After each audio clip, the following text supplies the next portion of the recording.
Hello, everyone. This is Adam Meister, the Bitcoin Meister, the Disrupt Meister. Welcome to the One Bitcoin Show. Today is December the 18th, 2018. Strong hand. This game is not rigged. Offended by selling. Value your wealth in Bitcoin. One Bitcoin equals one Bitcoin. Unconfiscatable. I'm not going anywhere. All right, people. Personal responsibility is a new counterculture. I had to add that in there too. So check out all the links below. DisruptMeister.com. Follow me at TechBalt, TechBalt. Get t-shirts below. All sorts of affiliate stuff. So I'm in Tel Aviv, Israel. I want to talk more about the big party on January 3rd. All over the world, there's going to be a party celebrating the 10-year anniversary of Bitcoin. So I'm running today in Tel Aviv. I'm running over 7 miles. And I run by someone that I met at a nice young woman that I met at the Bitcoin embassy. And it's just that the only other time that's happened to me in the city was in Edmonton, where I ran into Bitcoin people who I knew in Edmonton that I ran into just randomly when running. So that's happened in Tel Aviv already. And it reminded me that I better learn more about this party. And I linked to the party information below. If you're in Tel Aviv, you can buy the tickets linked to below at the Facebook. You can read about it at the Facebook site. Hopefully, I am going to be doing a live stream and we'll have people on that are from the Tel Aviv area that know about Bitcoin, and we'll show the party, and it'll be a massive Adam Meister Ask Me Anything also Thursday, January the 3rd, 2019. If all goes well, the party's definitely happening. Perhaps it will be live streamed here. I mean, we got to work out the logistics, but I'm sure all of you want a massive AMA since I never do them anymore anyway. So we'll combine a lot of fun things. It's the 10-year anniversary. Why not make it epic? And of course, there's a 7-hour time difference. So while it'll be nighttime here, you guys will be able to watch it at work, see all these Tel Avivers getting drunk. It's an open bar, apparently, too. Check out the Facebook link below if you want to attend, or their ticket, party.bitcoin.org, whatever. Check it. It's all linked to below. I label it. Okay, so let's go change the subject matter. We're talking about modern day Bitcoin and all these hip Tel Aviv people that they know that Bitcoin is gold 2.0, way beyond gold 2.0. But Andy Hoffman has a tweet out there today that kind of brings it back to the old school. And he mentions, this is what he says: my former employer, the owner of a major U.S. bullion dealer, admitting what I have said all along, that no one buys precious metals anymore. And this is the quote from the dude. Our clients are, by and large, in their 60s, 70s, and 80s. Where are the young people? The guy actually, and I linked to the Miles Franklin article where the guy actually says this. Our clients are, by and large, in their 60s, 70s, and 80s.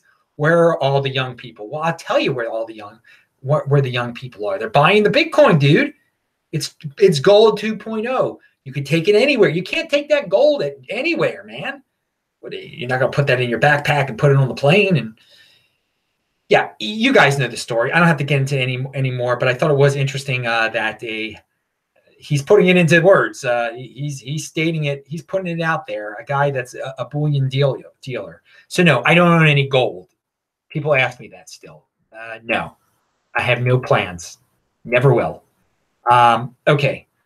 So now we're on. It seems like every day I'm talking about another non-mainstream person who's known throughout the internet through YouTube or Twitter or whatever, some outside of the traditional news type of person. It has got a problem being blocked by some third party that involves cutting down their revenue stream.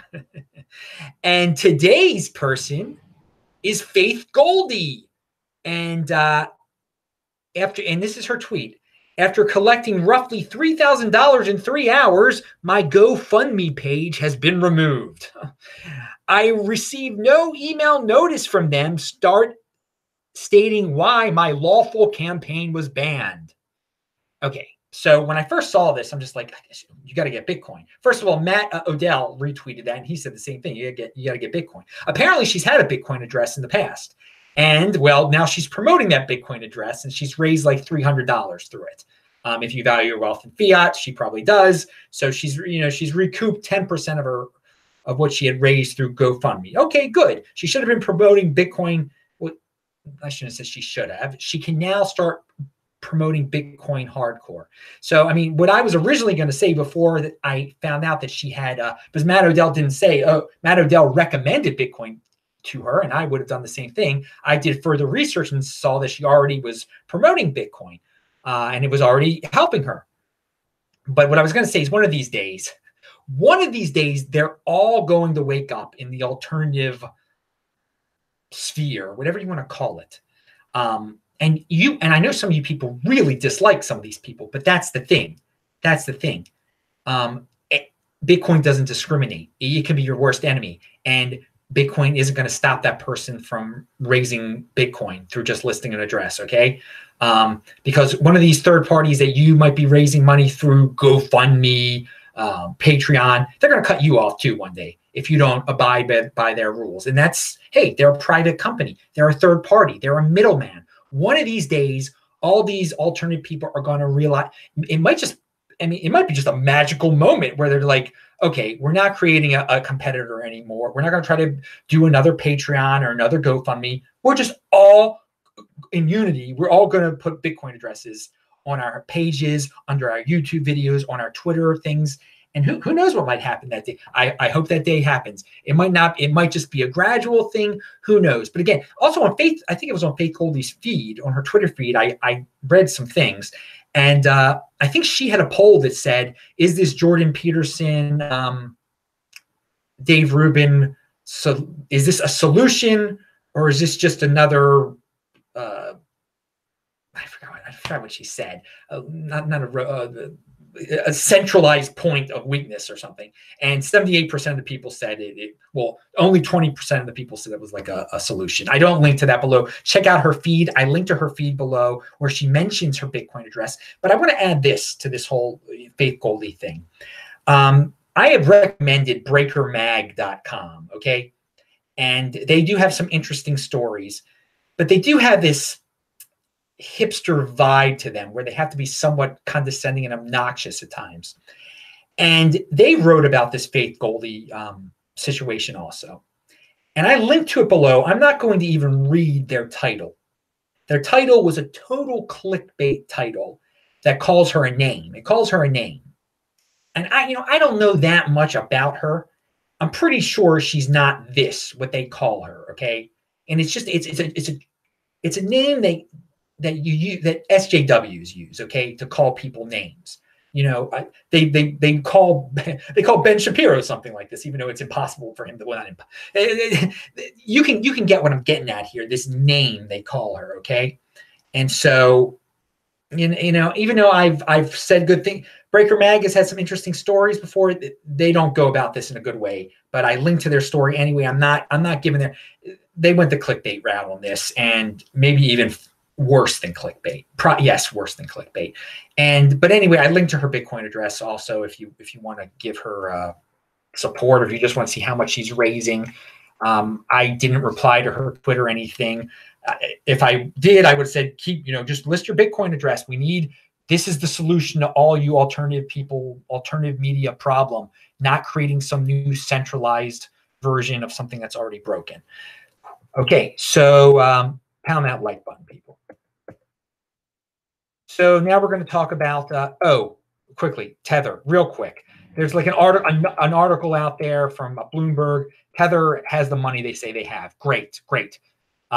Is this the end of the Tether FUD? No, probably not. It's a Bitcoin tradition. Just like you guys buy Christmas presents on the 25th or whatever, there's always going to be some FUD being brought up by some Bitcoin related or crypto related individual. It's a tradition. It's a tradition. Now, I guess one day it'll end. It was funny before this article came out, which is it's anti-FUD. It's saying that Tether has the money. Ansel Lindner actually tweeted the other day. I believe it was Ansel, and I think I retweeted it. Isn't it time for some Tether FUD? Yeah, it's cyclical. It always comes up. We'll maybe a Bitfinex. Bitfinex. He never ends. He's never going to end. This is just a little bit bump in the road. Okay, enough Tether talk. I spent way too much time on that. Okay, so let's talk about Ran. Let's talk about Ran of CNBC Africa. So I did mention that he got ripped on by The Block, which is an online publication. His Ran strikes back. His reply to them is now published in a Medium post, so I thought I would share that. At this point, it's pretty ridiculous. I mean, he had some involvement with a sketchy ICO. How much did he know? When did he know it? Was he paid by then? Oh, for me, I don't really care about the minutia of it all, okay? Ran is a dude that gets involved with too many ICO stuff, period. That's it. He shouldn't be, well, he can do what he wants to do. It's your personal responsibility as a new counterculture. I said at the beginning of the show, okay? If you're watching shows like this, you got to expect they're going to be talking about some nonsense. And just because they're bringing up a lot of nonsense doesn't mean it's not nonsense. Just because it seems very official and like he knows what he's talking about and it must be on point, it can be really sketchy. And sketchy to a point that he might have not even understood how freaking sketchy this one was. I mean, the one in question was like a total scam.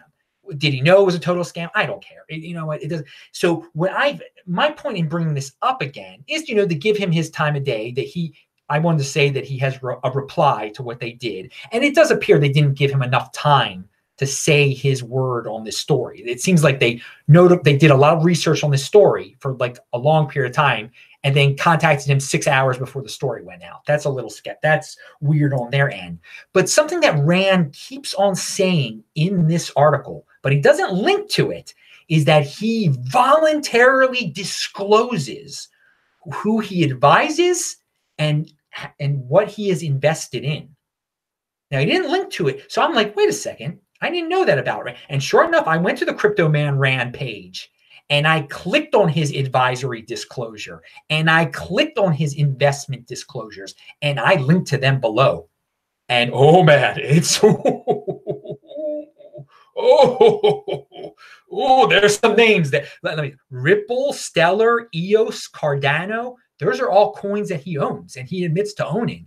And those are like some of the least offensive ones he owns. Okay. I'm going to let you guys check it out for yourself. Okay. And then who he advises. Oh, he advises Anon. Remember Anon? B Anon? All of a sudden when Ran was in Miami, he has this guy talking about how great B Anon is going to be, this crypto dividend, that's just, all it is be private. And people were like, is Ran paid off by these people? Well, no, Ran is on their advisory board. He openly admits it. He's on their advisory board. Of course, he's going to promote it on his, not of course. You see, this is the thing. There is no, I think in the traditional financial world, if someone has a financial show, they're usually not pumping every single thing that they own. And there's not usually such a big conflict of interest. You can see the things he's into, and then you can kind of see why he's going in different directions on his show. Again, he admits it. This is public info. I link to it below. He links to it on his crypto. But of course, no one even checks it out. The people watching his show don't go to see what he owns and what he's on the board of and everything. So obviously, if he owns Ripple, he wants Ripple to do well. That's why he posts good things about it on Twitter, okay? Why he owns Ripple and Stellar, it's a disgrace, really, that he thought. I mean, and that's not even the worst of it. That's not even the worst of it, man.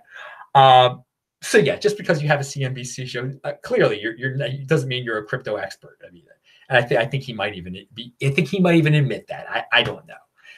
So yeah, check out his full disclosures are linked to below, and you can watch his show and just have a whole new way of watching his show. All right. On a related note, Coinbase has gone full fourth tier spam coin. Here's their I linked to their blog post below, and this is what it says. What's it say here?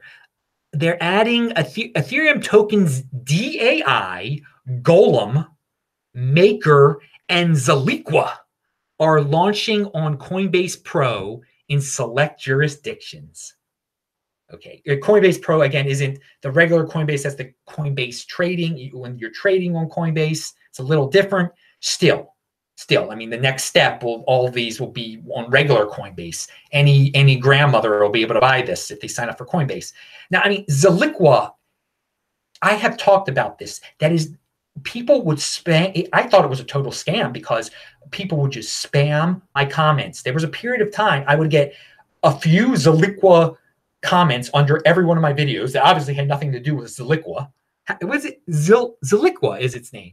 Zaliqua sounds like the name of a lady who you would see walking up and down Monroe Street in West Baltimore. Pound that like button. And when I say, and she wouldn't just be walking, she would be promoting her business, her self-employment. I don't want to get, this is a family channel. I don't want to say what I'm talking about, but most of you would not want to end up on Monroe Street in West Baltimore. Let me tell you that too. It's not for them. Anyway, so, but going back to these, I mean, Zaliqua, they're selling Zaliqua now. I mean, they're trading. I mean, this is fourth tier. They've gone full fourth tier altcoin spam. That's freaking spam coin, man. I literally thought that thing was a real scam, like a BitConnect thing. I mean, maybe it is. I don't know.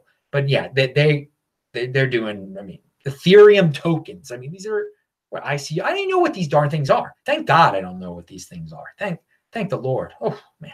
Anyway, so yeah, Coinbase is, what do you expect? Personal responsibility, people. Be careful. Just because it's on Coinbase doesn't mean it's any good.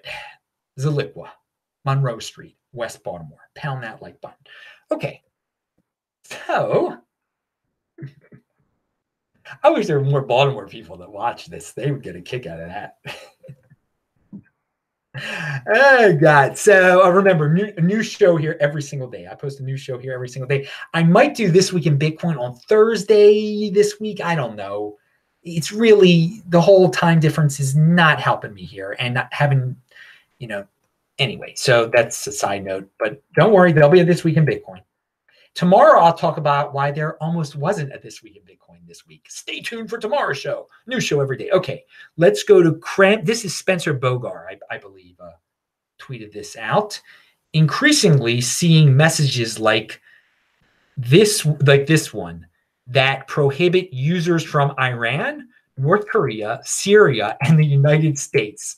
U.S. regulators have become so aggressive that international services go to the same lengths to avoid U.S. persons as they do to avoid OFAC-sanctioned countries. Yeah. Yeah, I mean, American citizens can't open bank accounts in other countries. So, we're very wealthy in America. There's no doubt about it.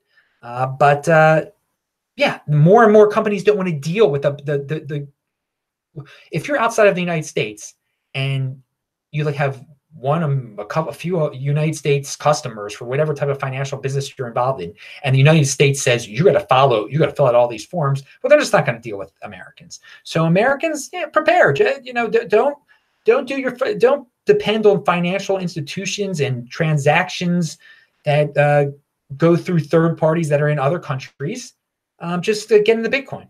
How about that? You don't have to worry about being on the same level as an Iranian, a North Korean, or a Syrian in the eye of some foreign institution if you are in Bitcoin. And the same, if you're in North Korea, well, North Koreans aren't on the internet, but if you're in Syria or Iran, or if you're lucky enough in North Korea to somehow be on the internet, then yeah, get into Bitcoin. That'll save your butts. You won't have to worry about anybody's sanctions against you if you have Bitcoin. Bitcoin can't be sanctioned. Pound that like button. Ooh. Is that a new saying of mine? Bitcoin can't be sanctioned? Someone else can have it. UK Bitcoin Master, you can have that one, man. I think I saw him in the chat. Check out UK Bitcoin Master, everybody. All right. He's on YouTube. He's on Twitter. He's everywhere. Steam it also. I'm on Steam it. Bitcoin Meister. This is live on Steam it right now. I haven't mentioned that for a while.